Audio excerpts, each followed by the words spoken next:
नमस्ते, मेरे आदरणीय बुजुर्गों, मेरे पूजनीय श्रोतागण। मैं आज आपको उस कहानी का पूर्ण और विस्तृत रूप सुनाने जा रहा हूं, जैसा कि मूल ग्रंथों में वर्णित है। ये कथा हमारे मन की उन गहराइयों को छूती है, जहां हमारे पिछले जन्मों के रहस्य छिपे हैं। कृपया आराम से बैठें और इसे एक पवित्र उपदेश की तरह ग्रहण करें।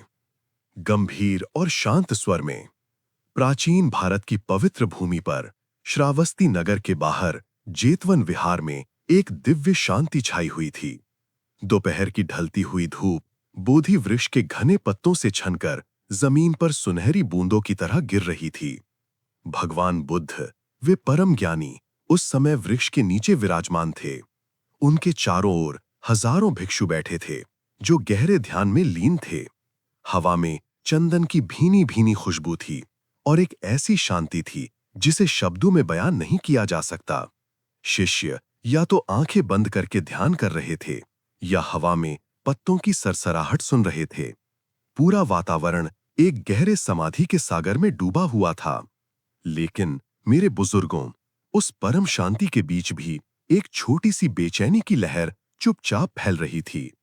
भगवान बुद्ध के चचेरे भाई और उनके सबसे करीबी सेवक आनंद, जो अपनी अद्भुत याददाश्त और बारीक नजर के लिए जाने जाते थे, उन्होंने एक बहुत ही अजीब बात देखी।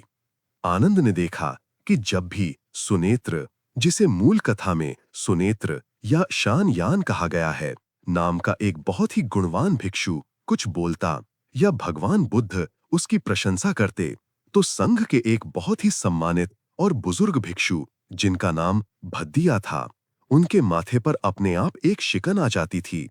उनकी आंखों में, चाहे एक पल के लिए ही सही, एक नफरत या चिड़चिड़ाहट दिखाई देती थी, जिसे छिपाना मुश्किल था। ये वास्तव में बहुत अजीब था। भिक्षु सुनेत्र स्वभाव से बहुत विनम्र थे। उनका आचरण शुद्ध था और उनकी वाणी झरने के पानी की तरह निर्मल थी, जो सबको प्रेरणा देती थी। उन्हें किसी भी तरह से देखो, वे एक आदर्श साधु थे।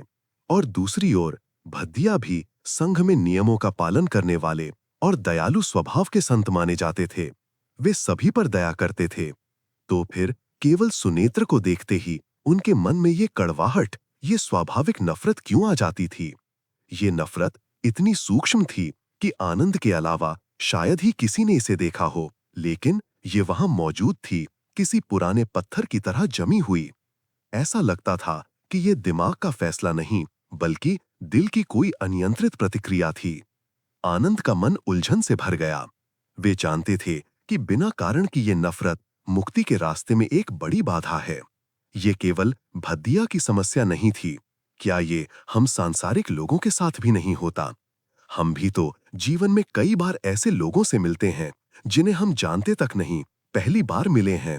उन्होंने हमारा कोई नुकसान नहीं किया, कोई बुरा शब्द नहीं बोला, फिर भी हमारे मन की गहराई से एक अजीब सी नफरत और विरोध की भावना उठती है।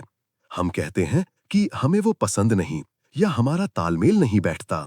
लेकिन क्या इसके पीछे की वजह इतनी सरल है?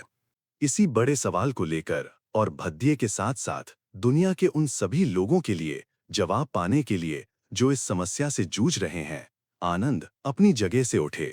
उन्होंने अपने वस्त्र ठीक किए, धीरे धीरे भगवान बुद्ध के पास गए और आदरपूर्वक साष्टांग प्रणाम किया। फिर हाथ जोड़कर पूछा, हे भगवान, मेरे मन में एक पुरानी उलझन है। मैं आपसे दया करके इसका उत्तर मांगता हूँ। हमारे जीवन में ऐसा क्यों होता है कि हम किसी से पहली बार मिलते हैं, उसने हमारा कोई नुकसान नहीं किया, उसने हमें चोट नहीं पहुंचाई, उसका व्यवहार भी बहुत अच्छा है, फिर भी हमारे मन में उसे देखकर बेवजह एक तीव्र नफरत या चिड़चिड़ाहट क्यों पैदा होती है? यहाँ तक कि हम उनसे दूर भागना चाहते हैं।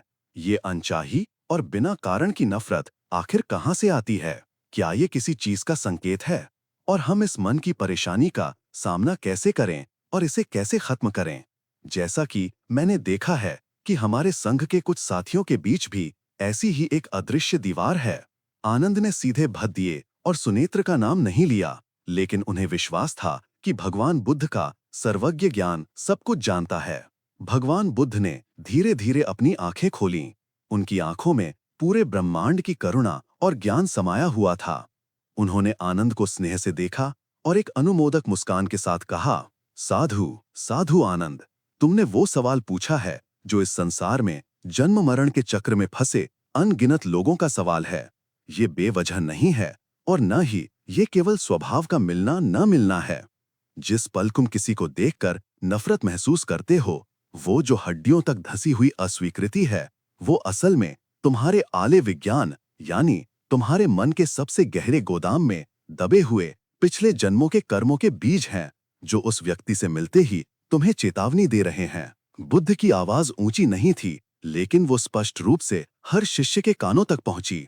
जो संघ शांत बैठा था, अब सबके कान खड़े हो गए, क्योंकि ये सवाल हर किसी के दिल के किसी कोने को छू रहा था।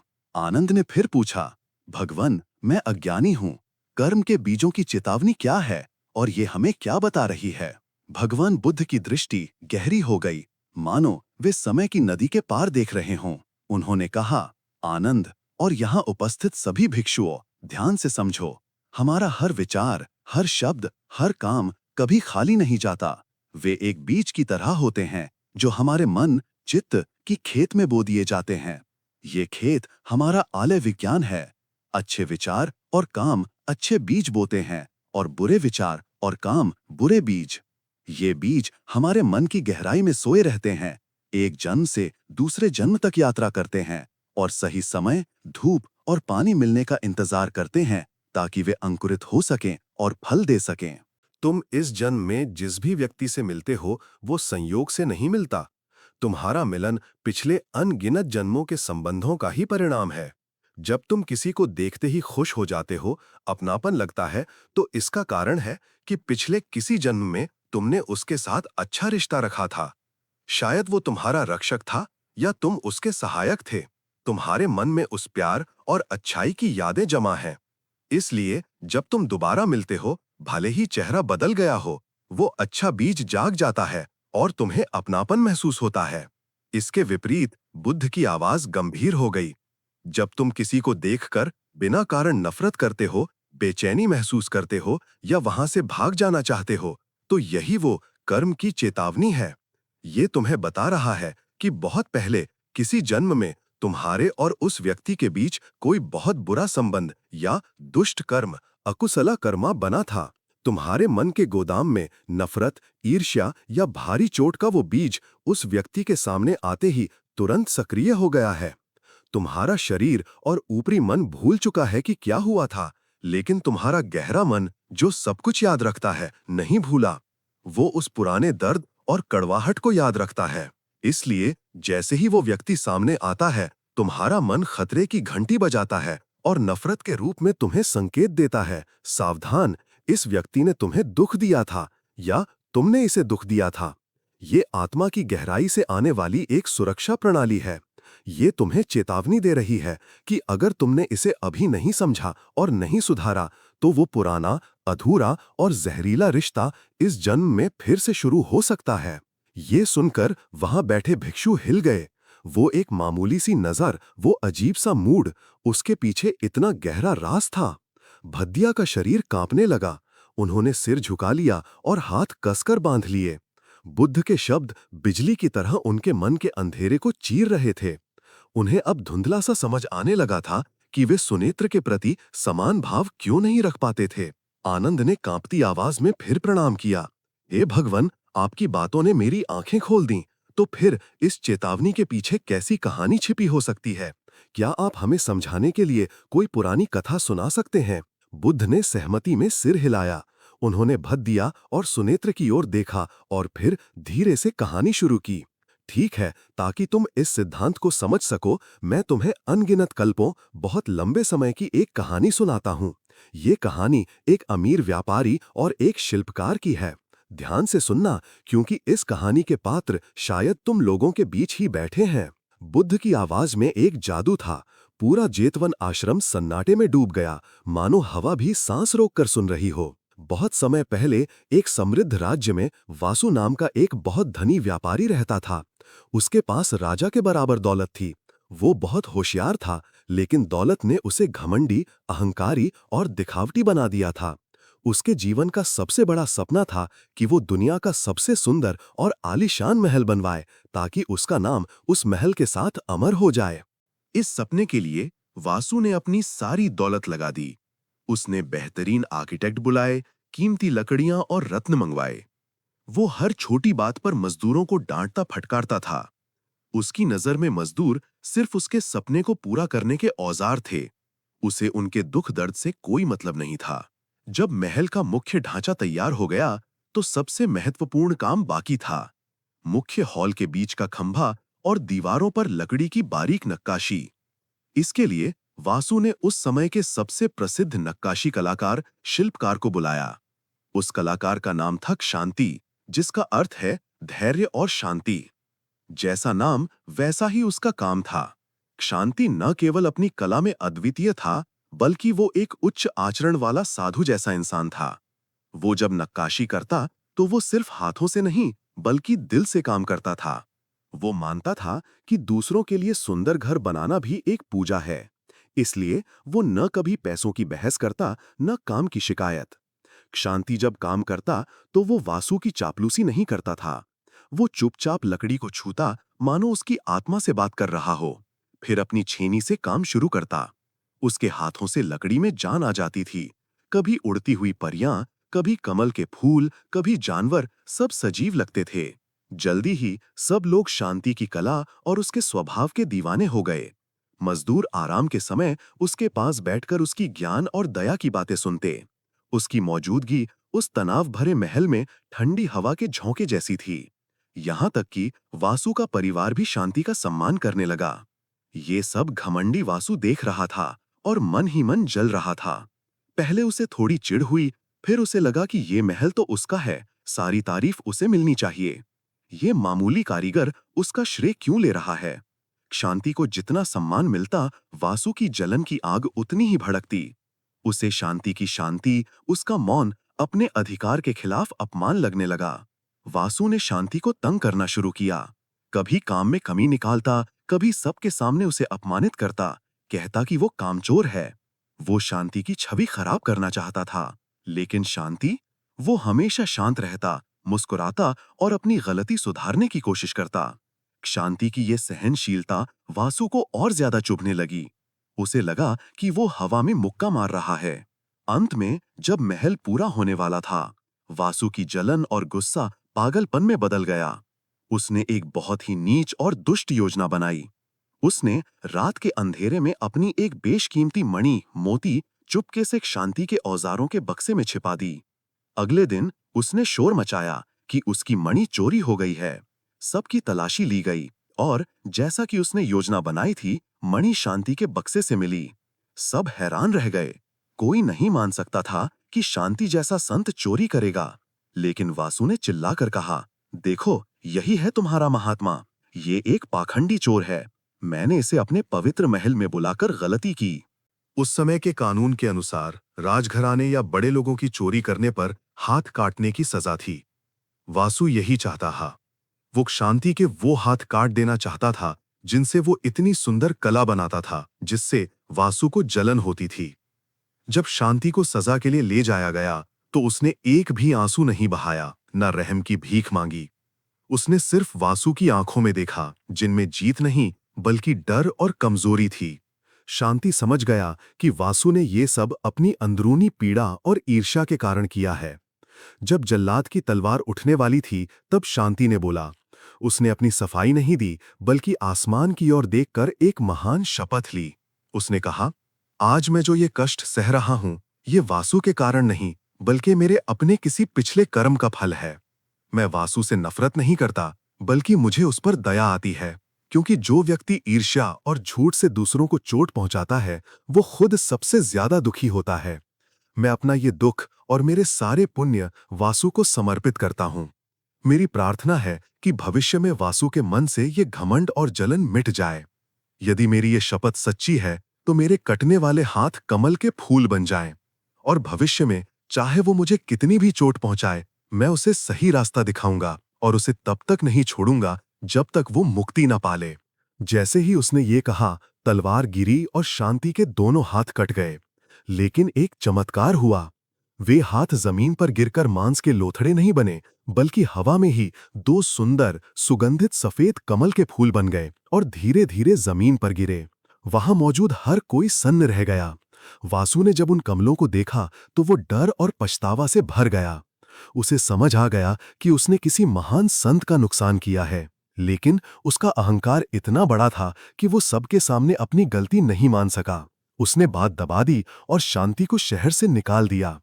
महल बन गया, वासु को तारीफें मिलीं, लेकिन उस दिन के बाद वो एक पल भी चैन से नहीं सो पाया। उसे हर रात शांति की दयालु आंखें और वे खून से बने कमल याद आते थे। शांति की वो शांति उसके दिल में कांटे की तरह चुभ गई थी। वो डर, पछतावा, शर्म और नफरत के बोझ तले दब गया। वो शांति से नफरत करता था, क्योंकि शांति की वजह से उसे अपनी नीचता का एहसास होता था। ईर्ष्या, नफरत और डर का वो भयानक बीज वासु ने खुद अपने आलय विज्ञान में बोया और उसे लेकर मर गया। और वही बीज जन्म जन्मांतर तक उसके साथ चलता रहा। बुद्ध यहां रुके। पूरा जेतवन एकदम शांत था। हर भिक्षु के रोंगटे खड़े थे। बुजुर्ग भद्दिया अब जमीन पर गिरकर फूट फूट कर रो रहे थे। उन्हें अब किसी के बताने की जरूरत नहीं थी। वो घमंडी व्यापारी वासु कोई और नहीं, उनका अपना पिछला जन्म था। और वो सहनशील शिल्पकार शांति वो भिक्षु सुमित्र थे, जिनसे वे आज बिना कारण नफरत करते थे। बुद्ध की गंभीर आवाज फिर गूंजी, भद्दिय, क्या अब तुम समझे? आज सुनेत्र को देखकर जो तुम्हारे मन में नफरत और जलन उठती है, वो उसी पुराने बीज का फल है जो वासु ने बोया था। तुम्हारा शरीर पिछला जन्म भूल चुका है, लेकिन तुम्हारा मन याद रखता है। ये नफरत असल में उसी पुरानी ईर्ष्या और अपनी गलती के एहसास का बदला हुआ रूप है। ये कर्म की चेतावनी है। ये तुम्हें बता रही है कि एक पुराना घाव अभी भरा नहीं है। अगर तुम अब भी नहीं जागे तो तुम फिर से वही गलती करोगे। और सुनेत्र, आज वो इतना शांत और गुणी इसलिए है क्योंकि ये उसकी उस पुरानी तपस्या और शपथ का फल है। वो आज भी शांत है क्योंकि उसकी शपथ थी कि वो तुम्हें माफ करेगा और तुम्हें सुधारेगा। कहानी खत्म हुई, लेकिन उसका असर गहरा था। आनंद ने फिर पूछा, प्रभु, अब जब हमें ये चेतावनी मिले, जब हमें बेवजह किसी से नफरत हो, तो हमें क्या करना चाहिए? हम उस बुरे कर्म को कैसे काटें? बुद्ध मुस्कुराए और कहा, आनंद, ये सबसे जरूरी बात है। इसे सुधारने का तरीका दूसरे को बदलना नहीं, बल्कि अपने मन को बदलना है। इसके लिए 4 कदम, 4 स्टेप्स हैं। 1. जागरूकता और स्वीकार, अवेयरनेस एंड एक्सेप्टेंस। जब नफरत आए तो उसे सच मत मानो। तुरंत खुद से कहो, रुको, मुझे नफरत महसूस हो रही है। ये मेरी पुरानी बीमारी है, उस व्यक्ति की गलती नहीं। अपने आप को उस भावना से अलग करो। इसे एक दर्शक की तरह देखो। 2. पछताप और संकल्प, रिपेंटेंस एंड वाव। अकेले में बैठो, उस व्यक्ति का चेहरा याद करो और दिल से माफी मांगो। कहो, पिछले जन्मों में अपनी अज्ञानता और जलन के कारण मैंने तुम्हें बहुत दुख दिया होगा। आज ये नफरत उसी का सबूत है। मैं दिल से माफी मांगता हूँ। फिर संकल्प लो, मैं इस दुश्मनी को खत्म करना चाहता हूँ। मैं तुम्हारे लिए केवल अच्छाई चाहता हूँ। 3. मैत्री भावना, लविंग काइंडनेस मेडिटेशन। ये सबसे शक्तिशाली दवा है। रोज उस व्यक्ति के लिए मैत्री भावना करो। पहले खुद को प्यार भेजो, फिर उसे। सोचो, तुम्हारे सारे दुख दूर हों, तुम सुखी रहो, तुम निरोग रहो। जैसे सूरज की गर्मी धीरे धीरे बर्फ को पिघलाती है, तुम्हारी ये प्रार्थना तुम्हारे मन में जमी नफरत की बर्फ को पिघला देगी। 4. विपरीत कर्म या दान, रिवर्स एक्शन। जानबूझकर उस व्यक्ति के लिए कुछ अच्छा करो। अगर मन उसे गाली देना चाहे तो तुम उसकी तारीफ करो। अगर मन उससे दूर भागना चाहे तो उसकी मदद करो। उसे देखकर मुस्कुराओ। तुम्हारा हर अच्छा काम उस पुरानी बंजर जमीन पर अमृत की बूंद की तरह गिरेगा और वहां प्यार का फूल खिलेगा। जैसे ही बुद्ध चुप हुए, एक अद्भुत दृश्य दिखा। बुजुर्ग भद्दिये अपनी जगह से उठे। उनका चेहरा आंसुओं से भीगा था, लेकिन अब वहां नफरत नहीं, बल्कि एक गहरी शांति और शर्मिंदगी थी। वे सीधे युवा भिक्षु सुनेत्र के पास गए। हजारों भिक्षुओं के सामने वह बुजुर्ग भिक्षु उस युवा भिक्षु के चरणों में साष्टांग गिर पड़े। सुनेत्र, मेरे भाई, भद्दिये की आवाज रोंद गई थी। कृपया मेरे उस वासु के पापों को माफ कर दो। मैंने अपनी ईर्ष्या में तुम्हें बहुत सताया।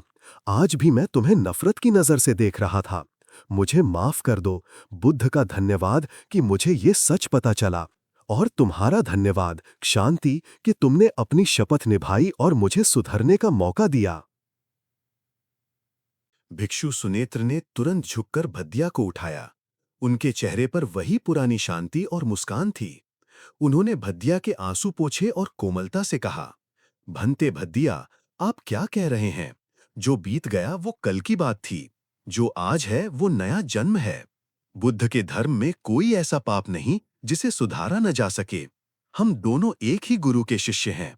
अब हम एक परिवार हैं। सच कहूं तो मुझे भी हमेशा आपको देखकर एक अजीब सा आदर और अपनापन लगता था। शायद ये मेरी उस पुरानी शपथ का असर था। हमारे बीच कोई दुश्मनी नहीं, केवल धर्म का नाता है। दोनों भिक्षुओं ने एक दूसरे को हाथ जोड़कर प्रणाम किया। उस पल ऐसा लगा जैसे उनके बीच की सदियों पुरानी जंजीरें टूटकर गिर गईं। वहां मौजूद कई भिक्षुओं की आंखों में आंसू आ गए। उन्होंने अपनी आंखों से देखा कि कैसे बुद्ध के ज्ञान और करुणा ने जन्म जन्मांतर की नफरत को एक पल में पिघला दिया।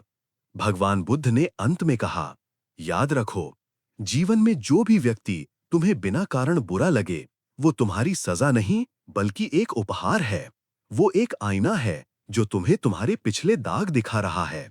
उससे भागो मत, उसे माफ करो, उससे माफी मांगो और उस नफरत को प्यार से धो डालो। जब तुम ऐसा करोगे तो तुम्हें पूरी दुनिया में कोई दुश्मन नहीं, केवल तुम्हारे मुक्तिदाता, तुम्हें मोक्ष दिलाने वाले मित्र दिखाई देंगे। बुद्ध के वचन समाप्त हुए और जेतवन में एक दिव्य प्रकाश फैल गया। तो मेरे प्यारे बुजुर्गों, हम सब अपनी जिंदगी में कभी वासु होते हैं तो कभी शांति। वे लोग जो हमें बिना वजह बुरे लगते हैं, वे हमारे पुराने इम्तिहान हैं। उनसे नफरत करना मतलब अपने दुख को और बढ़ाना। एकमात्र रास्ता है उस आईने का सामना करना और प्यार से उस पुरानी नफरत को कमल के फूल में बदल देना। अगर आज की ये कहानी आपको अच्छी लगी हो और अगर आपको भी लगता है कि रिश्तों को सुधारने का ये रास्ता सही है, तो इस ज्ञान को दूसरों के साथ बांटें। हम प्रार्थना करें कि हम कर्मों की इस चेतावनी को समझ सकें और हर नफरत को प्यार में बदल सकें। नमो बुद्धाय।